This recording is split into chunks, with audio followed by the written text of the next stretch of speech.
Welcome in, guys. Coming to you with another edition of Against the Odds Betting. Once again, coming to you live from YouTube and also Facebook Live as well. Tonight we have about 5 picks going, 4 in the NBA and 1 in the NHL. As always, I guess I gotta always remind you guys, the picks that I give are picks that I like, good data. You feel me? But make sure that you find a play that you like, the one that you're more interested in, take those, and the one that you're more skeptical about, you can feel free to leave those alone, right? But it's starting out, all 3 games are in the NBA. It's 4 plays, but all 3 games in the NBA is starting at 8:10 p.m. My first one I want to start with, I'm gonna start with Victor Wembanyama, right? As we know, number 1 prospect in the NBA so far in his, as a rookie, he's been doing really well, especially on the rebounding and in so far blocks and stuff like that, which has been really good for him. So one of the things I'm going to be looking at is actually his blocks and steals. On the line, they do have him at 3.5.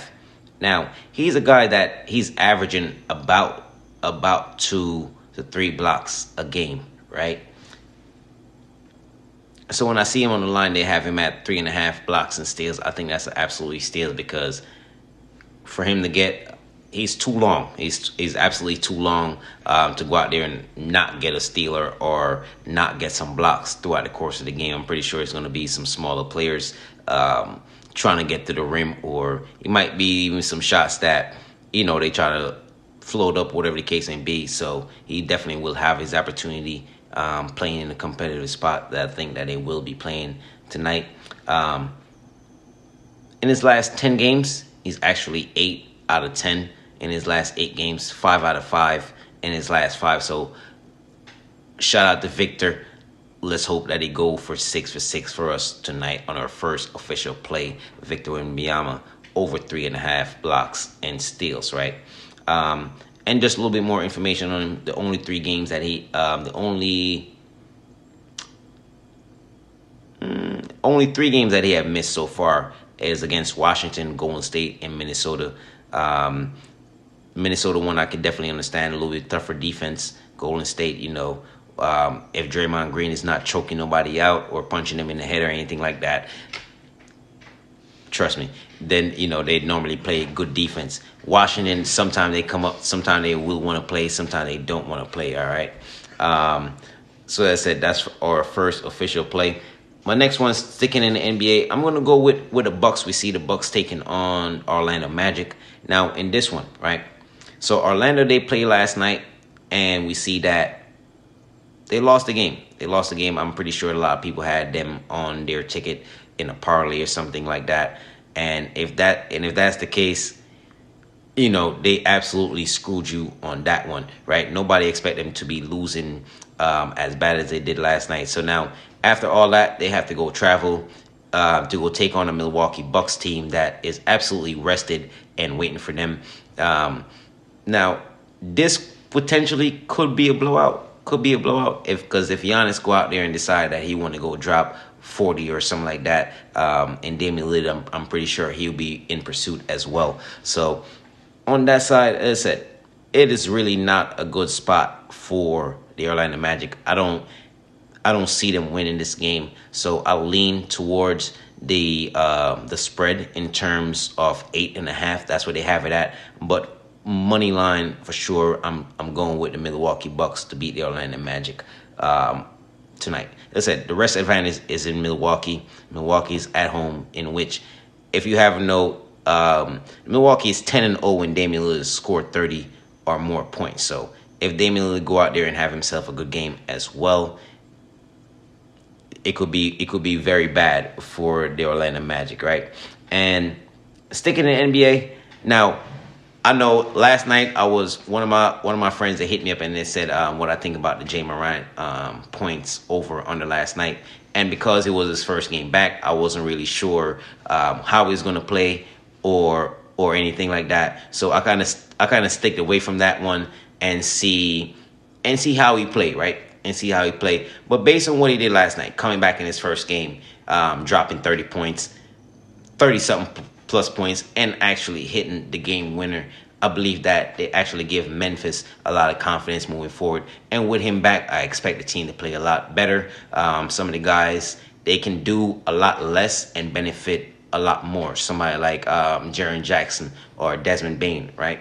So, and tonight, I see they have John Morant on the line for 30 plus, 33 and a half or something like that. I'm actually just going to take him 25 plus on that one and trust that with the energy and them being back in Memphis with the crowd hype being there. Because trust me, home court advantage is a big thing in the NBA. And with John Morant being back, I'm pretty sure in Memphis right now, they do not have a seat that is not being sold. Even if you didn't want to go to the game, you probably sold your ticket for a couple $100 because everybody and their grandma want to go see Jay Morant go back and play. Hopefully, nobody bring no gun. Nobody don't do none of that shit with him because you know how he get, right? So, on that part, Jay Morant, 25 plus points with Memphis to win. I really do like that play as well. Now, Indiana, they are on a back-to-back.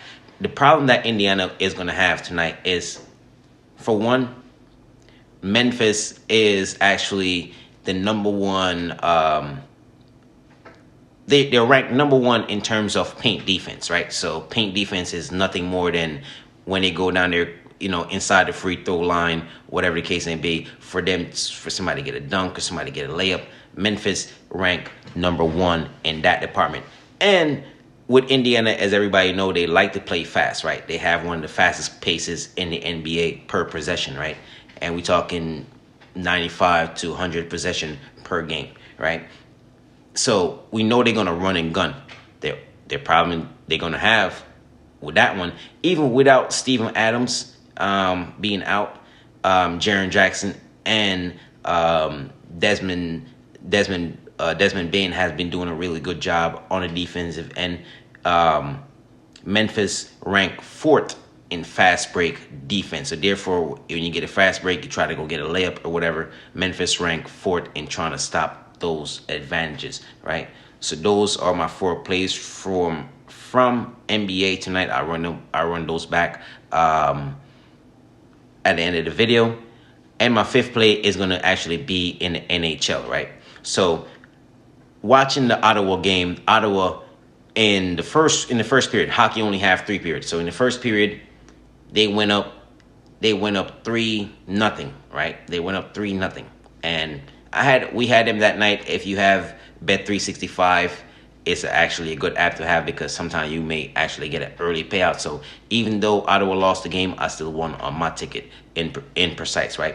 So they went up 3-0, but as the game go on, they actually end up losing that game 4-3, which make absolutely no sense if you're up 3-0 in the first period, right?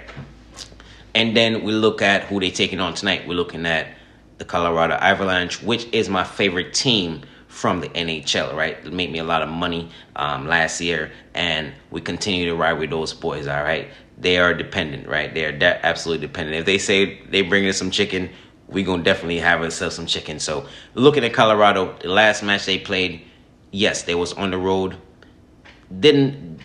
Not saying they didn't have the opportunity to win the game. Some of their shots just wasn't falling. But I'm not going to take Ottawa over Colorado at home, which Colorado played one of their better games at home, right? So we look at the season. Ottawa is 11-19 on the season. Colorado is 19-11 on the season. As I said, Colorado typically play their better hockey at home versus Ottawa, which is still on the road, which their last game, they was on the road, but went up 3-0 in the first period and lost the game. We're not going to trust them. I wouldn't be surprised if the Colorado Avalanche actually beat them on the run line, right? So Colorado money line, if you want to do a sprinkle on the run line, I support that as well. As always, on YouTube, all you got to do in your search bar, type in ATOS bets, like, subscribe, make sure to leave a comment, right? Help the channel grow. Therefore, when somebody go on YouTube, they're more likely to find the channel. Now, if you want my personal picks that I'm betting, you can hit me up personally, whether on Facebook, you see me in person, or you can, if you have Instagram, you can go on there at ATOSBets_picks. You can send me a direct message. That is $20. That's $20 a week. Now, in that one, on your first day, if you do not win your ticket, not only do you get your $20 back, but you also keep your free subscription for the entire week. So you will still get my personal plays. Whether or not I do the show or not, you will still get your personal picks from me that I'm betting throughout the course of the week, right? So you necessarily do not lose. You're not losing at all, right? So to run those picks back, we have Victor Wembanyama from the Spurs over 3.5 blocks and steals. This is a play that he went over in 8 out of his 10 games. So basically, the last 10 games, he accomplished that in 8 out of those 10. And in his last 5, he actually went over that in 5 of 5. So we're trying, hopefully he can go over that for us as well tonight, making it 6, right?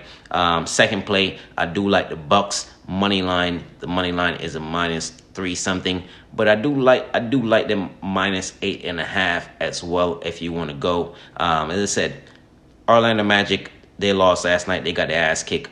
And for them to actually get up and go turn around to go face the Milwaukee Bucks, which have the rest advantage, Damian Lillard, Giannis, a.k.a. the Freak, they over there waiting for them. Do not forget Chris Middleton as well. Very helpful part of their team as well, right? So it could be a very bad game for the Orlando Magic on that one for a second play. Our third play is going to be Ja Morant. I know they have him on the line for 30 plus. We're going to actually take him at 25 plus. Based on what we seen him did last night and being at home in Memphis, we believe that the momentum continue. So we like Ja Morant 25 plus points with Memphis to win should give you either a nice low value or a plus money on that one. And I do like that play because Memphis rank they're first in paint defense, so it won't be easy for the Pacers to score in the paint, and the Pacers like to run and gun. So therefore, Memphis actually ranked 4th in fast break defense. So it'd be a little harder for, even on a fast break, it'll be a little harder for the Pacers to score. So that's why I do support that one as well, right?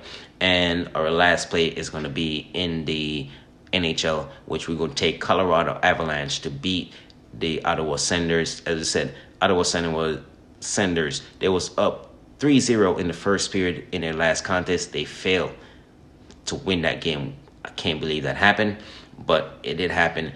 Versus Colorado, which was on the road, they lost their last game as well. But returning home, I believe that the crowd advantage actually will help them propel to get us a win. So I do like Colorado money line, and you can sprinkle a little bit on the run line as well. As always, I'm your host, Spider. Good luck to you. Better luck to me. Look forward to seeing you guys. Let's catch some fucking money, all right?